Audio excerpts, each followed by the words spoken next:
జ్ఞాపకాల గొలుసు. రచన రఘు మందాటి.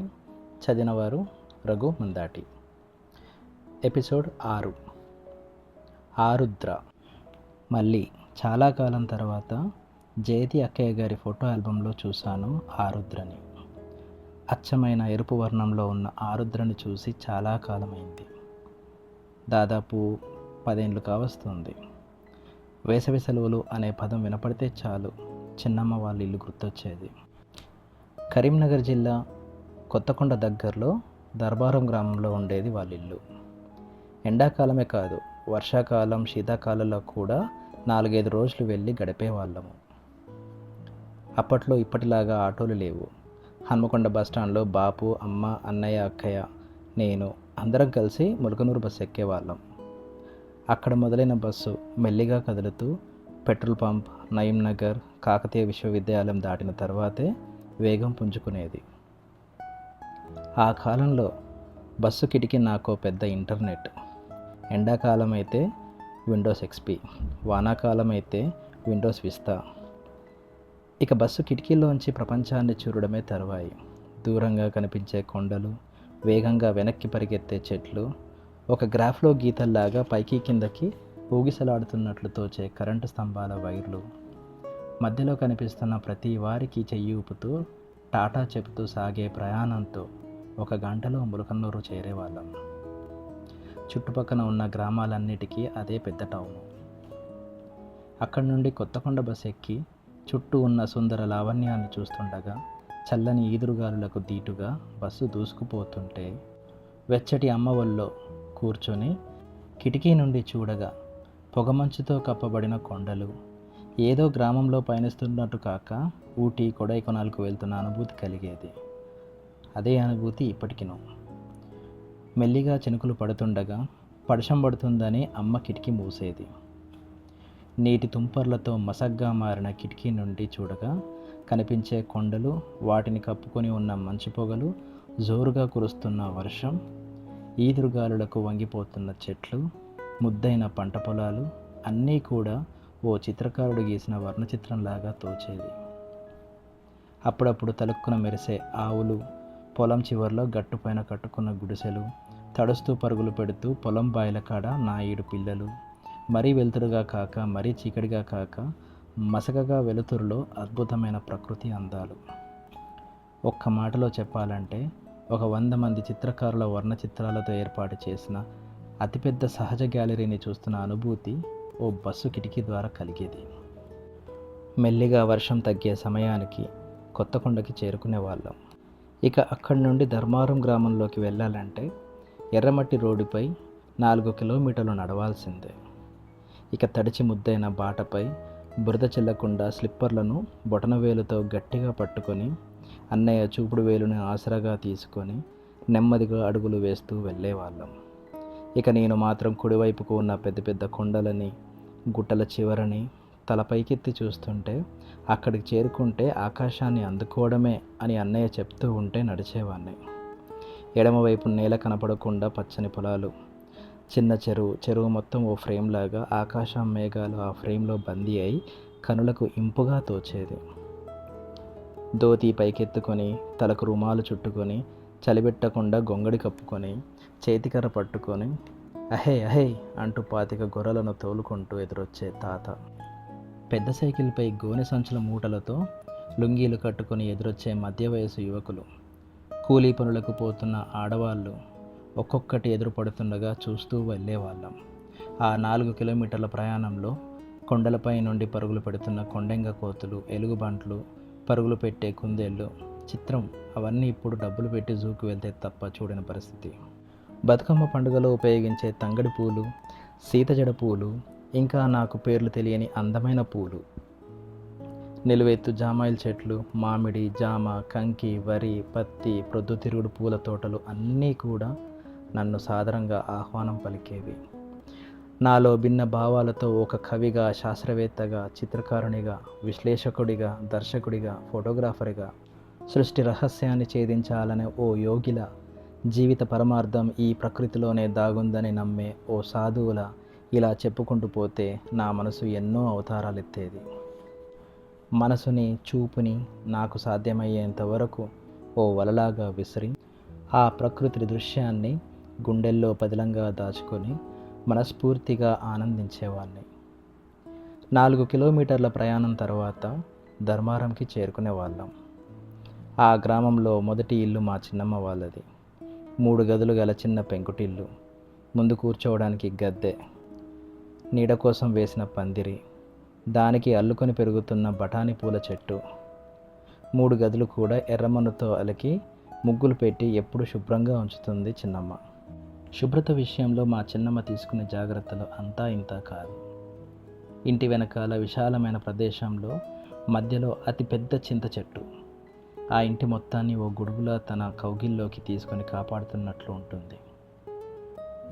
ఓ మూలన దాదాపు 7-8 బొప్పాయి చెట్లు, 2 జామ చెట్లు, నిమ్మ చెట్టు, కాయగూరల మొక్కలు, కనకాంబరం, సీతజడ పూల మొక్కలు, ఇంకా కందపాదులు, పాలకూర, బచ్చలి, చిక్కుడు మొక్కలు ఉండేవి. ఎప్పుడు ఇంట్లో కుటుంబ సభ్యుల్లా మెదిలే చిట్టి పిల్లి కూనలు 2 ముద్దల పెరుగన్నం పెడితే తినేసి ఇంట్లో మూలన సీద తీరేవి. కోడి పుంజులు, 10కి పైన కోళ్ళు. అప్పట్లో సైకిల్ అద్దెకిచ్చే షాపు నడిపించేవాడు బాబాయ్. గ్రామంలో అందరికీ మాట సాయం, చేత సాయం చేస్తూ ఏదైనా గొడవలు, సమస్యలు గ్రామ ప్రజల్లో కలిగితే పెద్ద మనిషిగా వ్యవహరించేవాడు. ఇంట్లోకి చేరుకోగానే చిక్కటి మజ్జిగ తాగి చింత చెట్టు కింద ఎవరికి నొచ్చిన చోట వారు చాపలు పరుచుకొని సేద తీరుతుండేవాళ్ళం. చింత చెట్టు కాడ మట్టి పొయ్యిలోనే వంటలన్నీ కూడా. దానికి ఆనుకొని పక్కన రోకలితో ఉన్న అనుబంధం అంతా ఇంత కాదు. ఇక నేను బయటకు వచ్చి ఎదురుగా ఉన్న 2 ఎకరాల శెలక అంటే పొలం, దాంట్లోకి వెళ్ళేవాడిని. వెళ్ళిన ప్రతిసారి రకరకాల పంటలు, పత్తి, మొక్కజొన్న, కంది, ప్రొద్దుతిరుగుడు పువ్వు, బబ్బెర్లు, ఇలా రకరకాల పంటలను పండించేవారు. నాకు మాత్రం పొద్దుతిరుగుడు, కంది, బబ్బెర్ల పంటలంటే మరీ ఇష్టం. ఆ పొలంలో ఎంతసేపు గడిపినా తక్కువే అనిపిస్తుంటుంది. ఆ పొలం దాటి, మట్టి దారిని దాటి వేరే పొలం గట్లపై నుండి నడుస్తూ వెళితే కనిపిస్తుంది పెద్ద ఊడల మర్రి చెట్టు. అక్కడ ఊడలు చేతపట్టి ఊయలలూగే ప్రయత్నం చేసేవాణ్ణి. ఆ మర్రి చెట్టు మొదట్లో కనిపించేవి ప్రదేశమంతా మహారాజుల్లాగా, మహారాణిల్లా పాలిస్తున్నట్లుగా ఆరుద్ర పురుగుల గుంపు. చాలాసార్లు చేతిలోకి తీసుకునే ప్రయత్నం చేశాను, కానీ ధైర్యం చాలలేదు. ఎత్తు వంపులను ఎక్కుతూ దిగుతూ ఒకదాని వెంబడి ఇంకొకటి రైలు బోగిల్లాగా వెళుతుండడం భలే ముచ్చటేసేది. ఆ గ్రామంలో గడిపిన రోజుల్లో ప్రతిరోజు ఆరుద్ర పురుగుల రాజ్యానికి వెళ్ళి వచ్చేవాడిని. ఆరుద్ర రాజ్యాన్ని ఆనుకొని పెద్ద నల్ల చీమల రాజ్యం, దానికి కొంచెం దూరంలో ఉన్న పిచ్చి మొక్కలను ఆసరగా తీసుకొని జీవనం సాగిస్తున్న బంగారు పురుగులు, అలా కొంచెం తలపైకెత్తి చూస్తే కనిపించే తేనెతెట్టల మహల్, 100కు పైగా సంగీతాలు వాయించే పిచ్చుకలు, వాటి గూళ్ళు, అప్పుడప్పుడు వినిపించే కోయిల స్వరం, ఊడల మధ్య నుండి సింధూరం పూసుకొని సిగ్గుతో బిడియపడుతూ అస్తమిస్తున్న సూర్యబింబం, గాలి వీచినప్పుడల్లా పసుపు వర్ణంలోకి మారి రాలుతున్న ఆకులు, ఇలా ఓ అద్భుతమైన సుందర లోకంలోకి అతిథిగా వచ్చిన ఆ నా మనసుకి ప్రతిరోజు సేవ చేసేది ఆ ప్రాంతమంతా. ఇదే తంతు ప్రతిరోజు. ఒక్కో రోజు ఉదయాన్నే వెళ్ళేవాడిని. ఒక జేబులో వేయించిన పల్లీలు, మరో జేబులో వేయించిన శనగలు, చేతిలో మొక్కజొన్న పేలాలు తింటూ అక్కడికి చేరుకునేవాడిని. అప్పుడు ఉదయిస్తున్న సూర్యుని కిరణాలు పంట పొలాలపై ప్రతి చిన్న ఆకును కూడా వదలకుండా పడేవి. జివ్వుమని తగిలిన సూర్యకిరణం ప్రతి ఆకును మేలుకొల్పేది. ఆకుపై సేద తీరుతున్న చిన్న చిన్న నీటి బిందువులపై పడుతున్న సూర్యకిరణంతో ఉత్తేజితమై వజ్రపు రంగులోకి రూపాంతరం చెందేది. అదంతా గమనిస్తున్న నేను నా మనసు కెమెరాలో బంధించుకునేవాణ్ణి. అమ్మయ్య లెగండ్రా అనుకుంటూ ఆరుద్ర పురుగులు బయటకు వచ్చేవి తమ రాజ్యంలో ఉన్న మిగతా పురుగులతో. ఆ సమయంలో వాటి రంగు మరింత తేజోమయమై ఉండేది. కొంతకాలం తర్వాత నా జేబులోకి డిజిటల్ కెమెరా వచ్చి చేరాక ఆ ఆరుద్రలు నా మీద కోపం పెంచుకున్నాయో ఏమో, లేక మరే కారణమో, కానీ కాలంతో పాటు జరిగిన మార్పులతో మర్రి చెట్టు, ఆ ఆరుద్రలు, పక్షుల గూళ్ళు మాయమయ్యాయి. ఏమో, ఏదో తెలియని అనుబంధం ప్రకృతితోనో లేక భావాలతోనో, లేక నాలోని దాగిన నాతోనో ఏమో ఎవరికీ చెప్పుకోలేని ఓ వింత వేదనకి గురయ్యాను. అవి కనపడకపోవడంతో చెప్పాలంటే ఆ గ్రామంలో నేను చూసిన ప్రతి అంగుళం కూడా నా మనసు వాటికి మాత్రమే తెలిసే బంధం ఏర్పరచుకున్నది. ఆ రోజులు, ఆ క్షణాలు, ఆ చోటు ఓ పుస్తకమై మనసు లైబ్రరీలో దుమ్ము పట్టకుండా పదిలంగా దాచుకున్నా. 15 సంవత్సరాల్లోనే అభివృద్ధి పేరుతో మనుషుల మధ్యన జరుగుతున్న మార్పులు ఆ గ్రామాన్ని చుట్టుముట్టాయి. ఇది కొత్తేం కాదు, నేను ఊహించిందే. అయినా జంతు సంరక్షణ పేరుతో కనిపించిన ప్రతి మూగజీవిని లాక్కెళ్ళిపోయారు. నెమళ్ళు, కొండెంగ కోతులు, కుందేళ్ళు, ఎలుగుబంట్లు, 1-2 చిరుతలు, వందల్లో వింత వింత పాములు, ఇలా చెప్పుకుంటూ పోతే తమ తమ రాజ్యాలని కొల్లగొట్టిన మహానుభావులము మన మానవులమే అని చెప్పుకోవడంలో ఏమాత్రం సిగ్గుగా లేదు. ఆ గ్రామ ప్రజలందరికీ రాజకీయ గుర్తింపు లభించింది. ఇక రాజకీయ అనుభవజ్ఞులకి ఓటు రూపంలో ప్రజలంతా ఉపయోగపడడం మొదలయ్యింది. పంటలను తగ్గించి కోళ్ల ఫారాలు పెద్ద మొత్తంలో వచ్చిన నష్టం ఏ ప్రభుత్వం భరించలేకపోవడంతో వారి నెత్తినే భారం వేసుకొని రైతన్నల మెడలు వంగిపోవడం జరిగింది.